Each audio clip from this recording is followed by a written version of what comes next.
Hi అండి అందరికీ. నేను ఇప్పుడు మిరియాల అన్నం చేస్తున్నాను.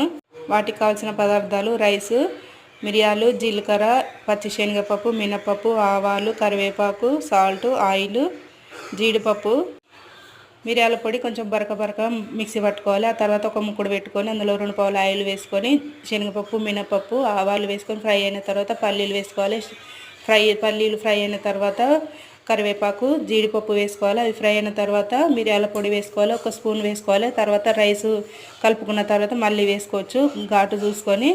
ఆ తర్వాత సాల్ట్ వేసుకోవాలి. సాల్ట్ వేసుకొని కలుపుకొని రైస్ వేసుకోవడమే. రైస్ వేసుకొని మొత్తం కలుపుకున్న తర్వాత 1 నిమిషం పాటు వేడైన తర్వాత మిరియాల పొడి తక్కువ నేను టేస్ట్ చూసి మళ్ళీ వేస్తున్నాను. ఒక 1/2 స్పూన్ వేసిన తర్వాత కలుపుకొని స్టవ్ బంద్ చేసుకోవడమే. పిల్లలకు నాకు కొంచెం జలుబు చేసింది, అందుకనే కొంచెం ఘాటుగా తినాలనిపించింది, అందుకని ఇలా చేసిన. నచ్చితే లైక్ చేయండి, సబ్స్క్రైబ్ చేసుకోండి. Thank you, bye.